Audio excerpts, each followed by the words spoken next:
la muerte de Menotti es un golpe duro, ¿no? Para todos aquellos que de una u otra manera sentimos al fútbol como un hecho de la cultura popular, ¿no? Y por ende como algo que representa a las distintas culturas, ¿no? Porque uno no puede hablar del fútbol europeo, por ejemplo, ni del fútbol sudamericano. Uno habla de las regiones. Por ejemplo, si vamos a Brasil, hablamos del fútbol en Río, el fútbol en Sao Paulo, nos podemos ir a Porto Alegre, lo mismo pasa en Venezuela, lo mismo pasa en Argentina, y si nos vamos a Europa, no es el mismo fútbol el que se practica en Barcelona, que en Madrid, que en Valladolid, etcétera, etcétera, ¿no? Y, y Menotti era un defensor de eso. Menotti era un tipo que además creía que en los equipos de fútbol, bien fueran profesionales o de amigos, había algo de esa cultura popular, había algo que mostraba esos elementos que no en vano, insisto, son, ayudan a identificar parte de lo que somos como colectivo, ¿no? A mí me pegó por eso.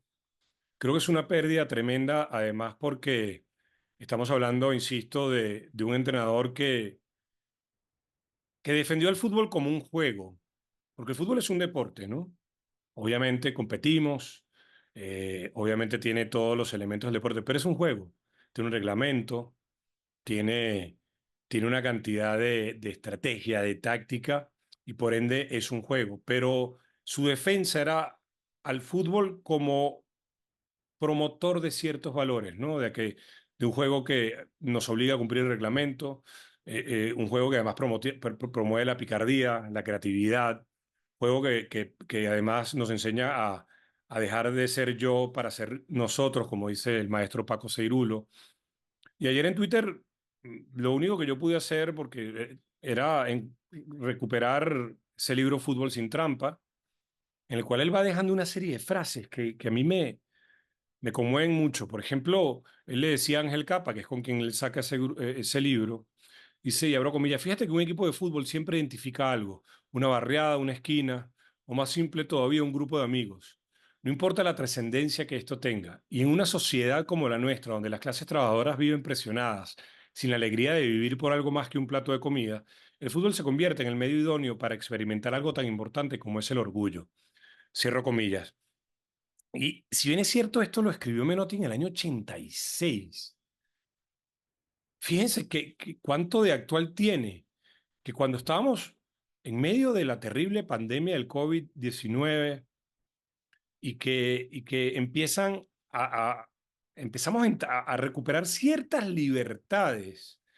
De las primeras cosas que los gobiernos en el primer mundo, para que después no vengan con las diferencias de que si en Europa pasan cosas o nosotros hacemos cosas que ellos no harían, de recuperar el fútbol, no fue sino una herramienta para mantener adormecida a la gente, entretenida a la gente, no como una actividad que fomentaba valores, ¿no? Y era, y a mí me pasa mucho cuando cuestiono la manera que me pasaba en Europa, sobre todo hoy en día, porque no estoy viendo programas de fútbol, entonces, pero que veía los programas de fútbol y el tratamiento que le daban al fútbol, y uno decía, oye, uno se imagina al trabajador, ¿no? Con mayores necesidades que las mías. Yo soy un tipo que no me he casado, que no tengo hijos, es decir, que mis responsabilidades son menores aquellos que han formado familias, ¿no? Sean hombres, mujeres que tienen un trabajo pesado, una labor difícil, y llegan a sus casas, tienen que ocuparse de sus hijos, de que no solamente alimentarlos, de estar con ellos, de compartir con ellos, de hacer la tarea, de ayudarlos, de llevarlos a dormir y ver cómo ya se te hace tarde la noche, ¿no? Y tienes poco tiempo como para desconectar algo, compartir con tu pareja y que te encuentres que te gusta el fútbol y vas a un programa de fútbol y ves aquellas porquerías, y lo siento, utilizo el término porque eso es una porquería, donde hay 20 tipos gritándose, mintiendo, promoviendo fake news, etcétera, etcétera. Y uno dice, de verdad que el problema no es el fútbol, ¿no? El problema es lo que han hecho con el fútbol. Y ayer me encontraba justamente con una frase también de Menotti, que él, y aquí la estoy buscando obviamente, que, que hablaba precisamente de que no fue el fútbol el problema, ¿no? Y se lo hizo saber a Adolfo Pedernera, un tipo también con una capacidad intelectual para el fútbol enorme.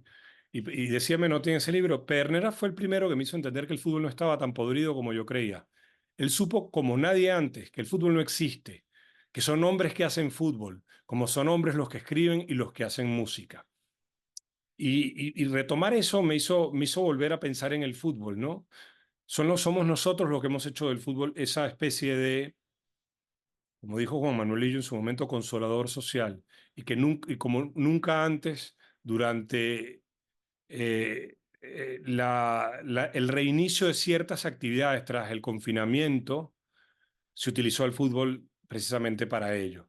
Y, y la partida de Menotti duele precisamente porque era un tipo que era ese defensor y uno siente que esa contención, esa especie de muro de contención que existía entre el fútbol como juego y el fútbol como un hecho superficial para entretener y acallar a las masas, ha perdido un ladrillo enorme ese muro. Porque si algo tuvo Menotti, a diferencia de muchos otros, es que le encantaba la pelea, le encantaba precisamente encontrarse con este estilo de personajes y ponerlos en su sitio. Ayer, Verónica Brunati, la periodista argentina, publicaba o hacía retweet a un artículo escrito por Daniel Lagares, que me pareció de lo más humano posible sobre Menotti. Y contaba a Lagares que cuando a él le apagaba el grabador y Menotti seguía hablando, él le preguntó a Menotti, ¿por qué fumabas tanto? Y Menotti le respondía, por miedo.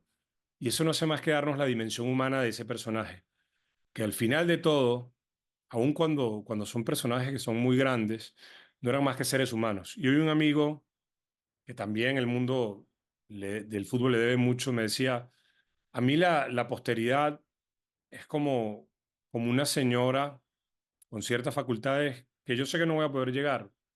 Bueno, yo creo que los tipos como Menotti, en su conocimiento y en su generosidad, dejan esa sensación de que, como también en su momento Eduardo Galeano respondía citando a un colega suyo, para hablar sobre la utopía y que la utopía era como el horizonte, que uno caminaba hacia adelante cuando pretendía acercarse hacia el horizonte y no llegabas, y que un alumno interpeló a ese colega de Galeano y le dijo, entonces, ¿para qué sirve la utopía si es eso? Bueno, para seguir caminando. Y las enseñanzas de Menotti, no solamente cuando nos vamos al fútbol, el achique, la reducción de espacios hacia adelante, sus reflexiones, pero también como ser humano y su combatividad ante situaciones de mucha injusticia, nos tienen que hacer entender que es cierto que no vamos a cambiar el mundo probablemente, pero que eso no quiere decir que no tengamos que seguir dando la batalla apoyado en tipos como este. Por eso yo creo que la pérdida de Menotti, no, sin pretender agregar algo más, va por ahí. Va porque se ha quedado el muro más débil después del fallecimiento de César Luis Menotti. Así que pasa sus restos y está en nosotros creer, analizar, debatir sus ideas como él debatió, pero sumar fuerza para seguir evitando que al fútbol lo sigan utilizando como ese consolador social.